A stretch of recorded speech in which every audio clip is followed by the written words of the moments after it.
Carl Thomas has been many things: a pioneer in the triathlon community, C-suite growth executive, and a trusted mentor for established business owners and aspiring entrepreneurs alike. With decades of leadership experience for companies including Universal Studios, Tickets.com, and most recently, Hookit, Carl attributes much of his success to his ability to see around corners. Carl is now at the tail end of a 2-week self-quarantine following his return from a trip to Europe. Carl, when you arrived in Europe, had COVID-19 yet presented any serious concern?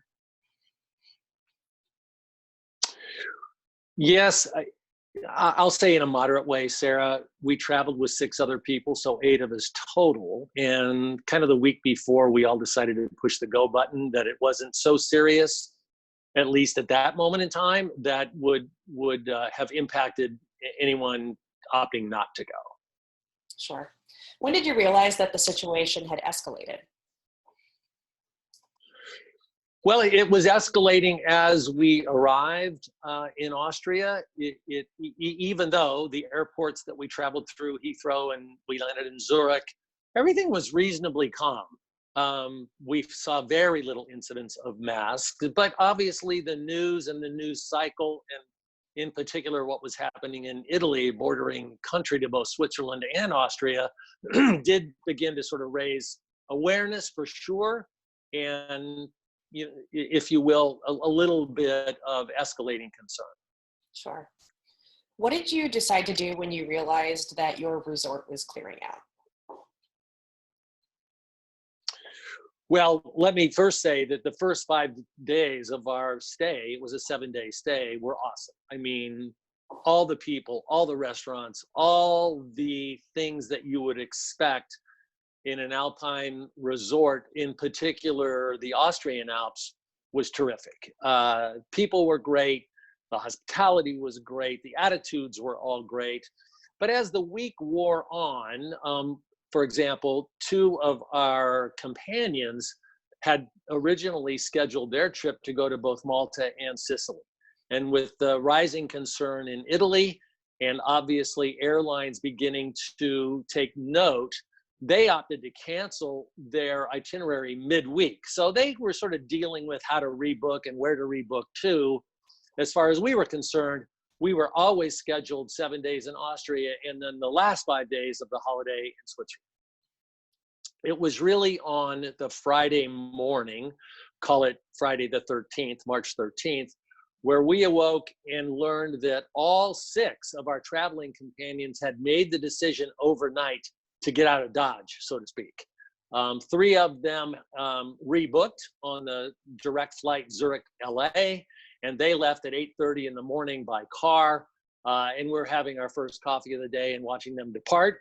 And then the other 3 had scheduled, one of them had scheduled, because his family, he's Austrian, and his family lives in Vienna, that he was driving back to Vienna. So the 3 of them jumped in his car around 10 o'clock in the morning, and off to Vienna they went, leaving my wife and I as sort of the last men standing.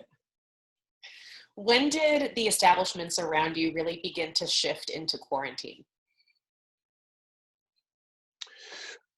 Well, that started to become pretty obvious that Friday afternoon.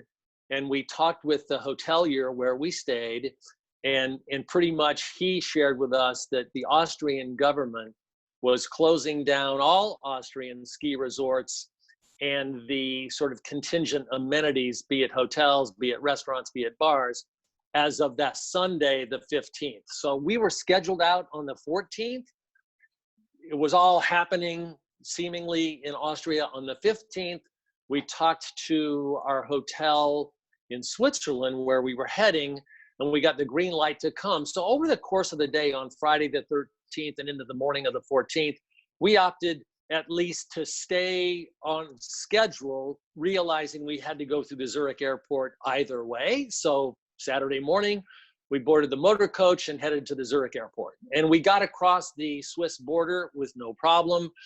4 days later, that was a huge problem in retrospect. But as we arrived in Zurich at the airport, unloaded all of our gear. We're sitting in the terminal. It was a quiet terminal, not a lot of freneticism, but you could definitely feel the tension rising.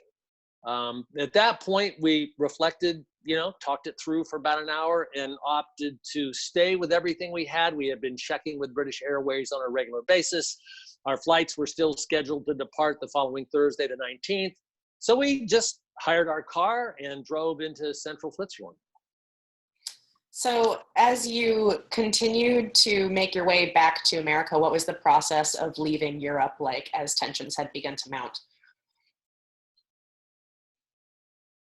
Right. So I'll give you a couple of, sort of benchmark high water marks. On Monday, the 16th, I went down for coffee in our hotel in Switzerland. By the way, the staff there was unbelievable. They welcomed us unbelievably. We did get notification that all the Swiss ski resorts had closed that Sunday, but we were so low, if you will, in terms of elevation, that the resorts near us were going to be closed in any event. But it was really Monday morning. I went down for coffee and serendipitously shared coffee with the CEO of the hotel, and we struck up a conversation. And he informed me that the Swiss government was in meetings at that moment in time, and that sometime that afternoon there would be an announcement by the Swiss government, which actually occurred at 5 p.m. on Monday afternoon, the 16th, that all hotels, restaurants, bars, public gathering places other than essentials, supermarkets and such, would be closing that Tuesday morning, the 17th.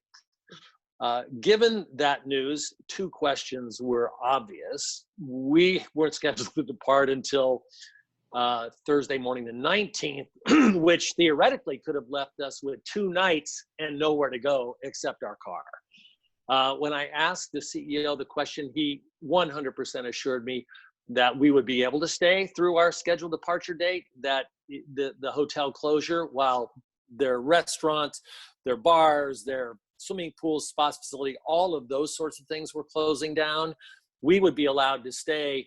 He just was not taking in any new guests and was taking now the initiative to literally shut down his hotel for the foreseeable future. What was your arrival to Heathrow like? How did people working in London seem to be feeling? Well, that's a really good question and a real relevant part of the story. We were scheduled out of Geneva, not Zurich. So we drove down to Geneva's airport on the Thursday morning, got into the terminal. It was, I won't say a ghost town, but very, very low population. Many of the check-in counters were closed. British Airways was open, and we got to the check-in counter and were told that our outbound flight to London Heathrow was delayed. We came to learn after the fact that the reason for that delay was that this particular plane shuttled back and forth between Heathrow and Geneva over the course of every day. So I'll call it 5 or 6 times a day. And as they were pushing back in Heathrow to come to Geneva, the Swiss government announced that any non-Swiss citizen coming into the country would be denied entry. So our plane had to go back to the gate and deplane 5 non-Swiss citizens, which accounted for the delay in their arrival. In talking through the options with British Airways folks in Geneva, we all agreed that even though we had a tight connection, we would get on the plane and head to Heathrow. They alerted British Airways on the ground in Heathrow that we were coming. And I think at that point, again, knowing now what I didn't know then, in retrospect, every airline, every airport was endeavoring to get citizens returned to their home countries as soon as possible. And that was absolutely the case with BA and Heathrow.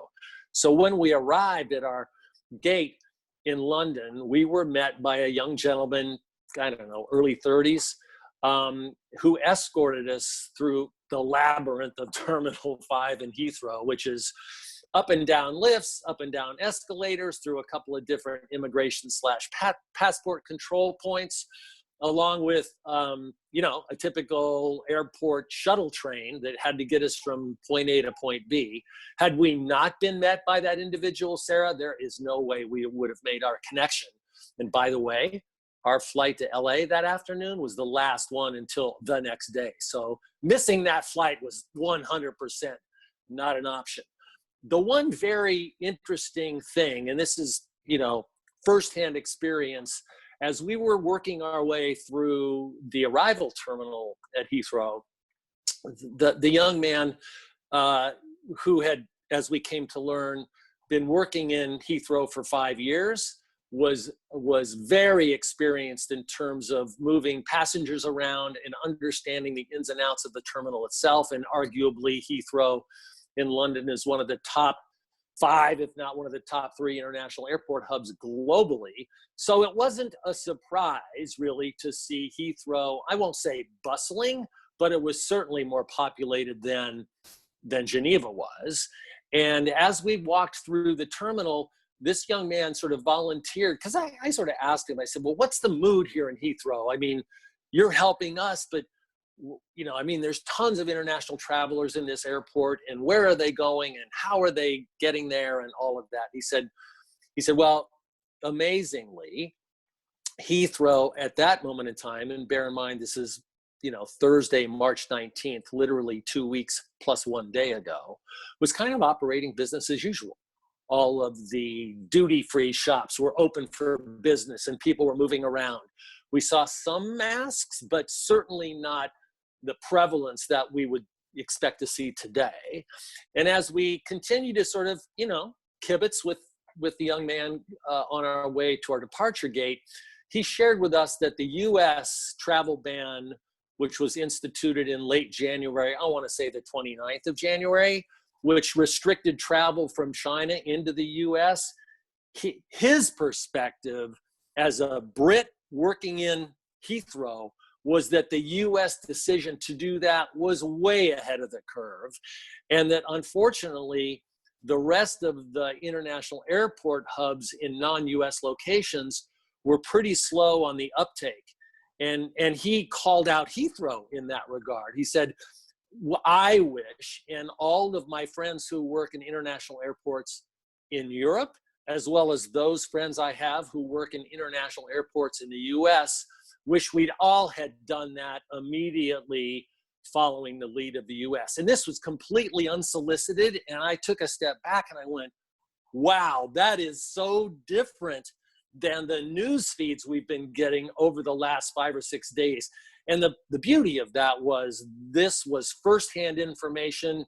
I'm the messenger here. I'm just sharing what I was told, which was really sort of a stark reminder and a good reminder that a calmness and sort of a prudent but thoughtful approach to what your next step would be was really important. And for us, the two of us traveling, we opted in early on to sort of, feel our way along, if you will, sort of rely on that sort of what might have been a scratchy feeling, as opposed to reacting to what was clearly rising fear and in some locations outright panic. And that decision to stay the course served us really well, because once we got to our departure gate in Heathrow, we loaded on. The plane was about a quarter full. We took off on time for LAX, and the British Airways staff on board couldn't have been more helpful, couldn't have been more hospitable. No masks, no gloves, just business as usual, but recognizing that tensions were high and that their job was to make the flight as calm and peaceful as possible. And kudos to the British Airways flight attendants and staff. They were awesome. Tell me about your arrival to LAX, which can be a pretty bustling airport in its own right. What was it like when you landed? Right. Well, the expectation was we were mentally prepared for an ordeal when we got to LA. We had no idea what the reality was going to be. We'd only had the benefit of, news stories over the past few days of US airports being completely clustered, the right hand not knowing what the left hand was doing, people bumping into each other, all the worst you could imagine. And we said, you know what? It is what it is. When we land, we're just going to follow the protocol. Once we got to our gate in LA on time, actually a few minutes early, they deplaned us in groups because at the exit ramp, each group was met by essentially hazmated suits, masked medical personnel. We provided each a form for each of us, name, rank, serial number, passport number, and what countries we had visited. We asked if we were asked and answered a few more what I would call rudimentary questions. I was swiped on my forehead for temperature, not my wife, and that was about a 5-minute process, and we were free to go. We then moved our way through, the longish walk to passport control, and that's where it became pretty interesting because at that point, there was obviously attention to and management of what has become the norm of social distancing, not true in the passport control line. There were hundreds of us, multiple flights coming in. They did have passport folks diverting us to appropriate terminals or reception desks at passport control based on the flight you were on. But we were standing in line for probably a half an hour. And the line moved along, but we were 12, 18 inches apart with hundreds of people. Very few masks, very few gloves, although all of the authorized personnel were wearing masks and gloves, including passport control. Once we got through passport control, straight to luggage claim, all our luggage was there. So 70 minutes literally from the time we deplaned to the time we arrived at our car in the parking garage, jumped in the car and drove the 2 hours home to San Diego.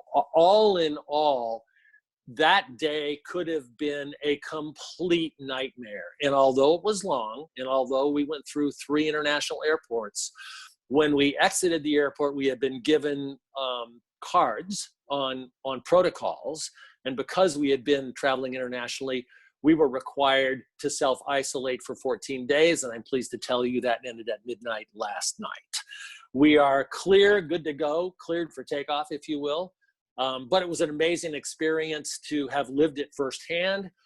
And I'll my sort of top line messaging here is news is news. You have to take that news with a grain of salt, with some wisdom, certainly with a calm perspective. We could have easily gotten all riled up, if you will, and opted to try to rebook and try to cancel and do all that sort of thing. But neither of us really felt the need to do that. And as it turned out, our decision to stay the course was 100% the right decision for us. I'm not saying it would have been the right decision for everybody, but it certainly was for us. And, we're thankful and grateful that we've cleared the 14-day quarantine, but it was really an amazing experience. And on balance, the vacation was awesome and kind of made more interesting given the whole scenario around the world. Well, Carl, very glad to hear that you are safe and that you have made it through the 14-day self-quarantine. And thank you so much for your time today. We really appreciate it. Oh, my pleasure, Sarah. Thank you. Thank you.